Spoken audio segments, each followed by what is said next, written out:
Hello friends, myself Professor Shantaya Gurmat, Department of Botany, MGVC Arts, Commerce and Science College, Muddebihar, Karnataka State. Friends, today's class we discuss about morphology of angiosperms, the fourth part, the inflorescence. The reproductive shoot bearing commonly a number of flowers or sometimes only a single flower is called the inflorescence. It may be terminal or axillary and may be branched in various ways. Thus, depending on the mode of branching, different kinds of inflorescence have come into existence. These are classified into two distinct groups. Number one is racemose or indefinite type. Second one is cymose or definite type of inflorescence. First, we discussed about a racemose or indefinite type of inflorescence. Here, the main axis does not terminate in a flower but continues to grow and gives off flowers laterally in equipetal order. That is, lower or outer flowers are older than the upper or inner ones. The order of opening of flowers is centripetal. The racemose inflorescence is described under three heads. Number one, the main axis is elongated. Second one is the main axis is shortened. Last one is the main axis is flattened. First we discussed about the main axis is elongated. In this first one is raceme. The main axis in this case is elongated and it bears laterally a number of flowers which are all stalked. The lower or older flowers having longer stalks than the upper or younger ones, as in reddish, mustard and goldmore. Second one is spike. Here also the main axis is elongated and the lower flowers are older, opening earlier than the upper ones, as in raceme, but the flowers are sessile, means without a stalk. The best examples are amaranthus and another example is adathoda.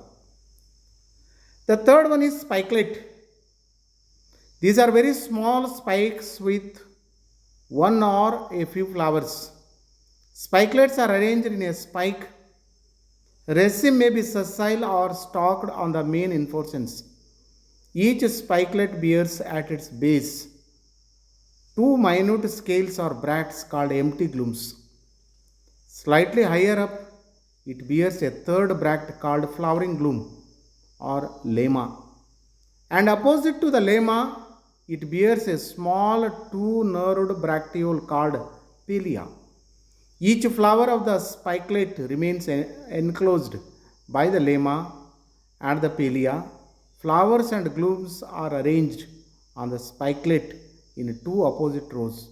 The best examples are grasses, paddy, wheat and sugarcane, most of the graminea members. Fourth one is catkin. This is a spike with a long and pendulous axis which bears unisexual flowers only. The best examples are mulberry and acalipa. Lastly, we discuss about spadix. This is also a spadix with fleshy axis which is enclosed by one or more large, often brightly colored bracts called spathes, as in aroids. The classical examples are colocasia, banana and etc. Then main axis is shortened. First one is coramb. Here the main axis is comparatively short and the lower flowers have much longer stalks or pedicels than the upper ones, so that all the flowers are brought more or less to the same level, as in candy tuft, and another example is wallflower. Next one is umbel. Here the primary axis is shortened and it bears at its tip a group of flowers which have pedicels of more or less equal lengths, so that the flowers are seen to spread out from a common point. In the umbel, there is always a whorl of bracts forming an involucre, and each flower develops from the axil of a bract. Commonly, the umbel is a branched, means a compound umbel, and the branches bear the flowers as in coriander, carrot and cumin etc. Lastly, we discuss about the main axis is flattened. The one example head or capitulum. Here the main axis or receptacle is suppressed, become almost flat, and the flowers means florets are also without any stalk, so that they become crowded together on the flat surface of the receptacle. In it, outer flowers are older and open earlier than the inner ones.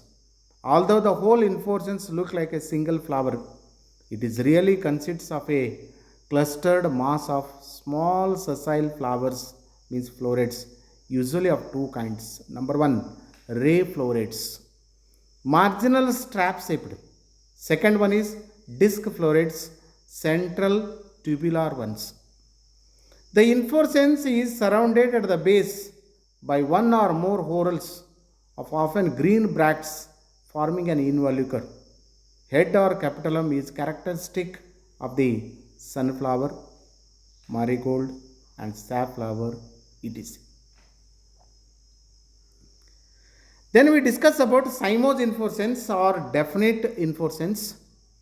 Here the growth of the main axis is soon checked, means stopped, by the development of a flower at its apex and the lateral axis, which develops below the terminal flower, also ends in a flower, and therefore its growth is always checked. The flowers may be with or without stalks. In cymose inflorescence, the flowers develop in a basipetal succession, that is, the terminal flower is the oldest and the lateral ones younger. The order of opening of the flower is centrifugal. Cymose inflorescence may be uniparous, biparous and multiparous. First we discussed about uniparous or monochasial cyme. In this type of inflorescence, the main axis ends in a flower and it produces only one lateral branch at a time, ending in a flower. The lateral and succeeding branches again produce only one branch at a time, like the primary one. Two forms of uniparous cyme may be seen. Number one is helicoid cyme and another one is scorpioid cyme. Helicoid cyme, when the lateral axis develops successively on the same side, evidently forming a sort of helix, as in bignonia, hemilia and sundew.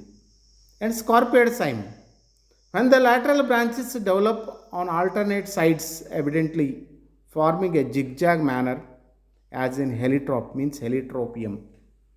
Then we discuss about a biparous or dicasial cyme. In this type of inflorescence, the main axis ends in a flower, and at the main axis ends in a flower, and at the same time it produces two lateral younger flowers or two lateral branches. The lateral and succeeding branches in their turn behave in the same manner. This is a true cyme. The classical examples are ixora, night jasmine, teak, bougainvillea, etc. Then lastly we discuss about multiparous or polychasial cyme.